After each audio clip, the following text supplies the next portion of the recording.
Ayan, mga kapopoy, sa pang 12 days na natin ngayon mga kapopoy. Ayan,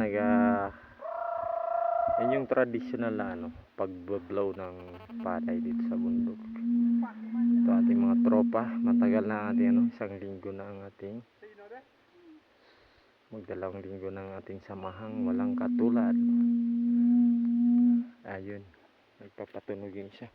Puntahan nga natin, tanungin natin ang kanyang ginagawa.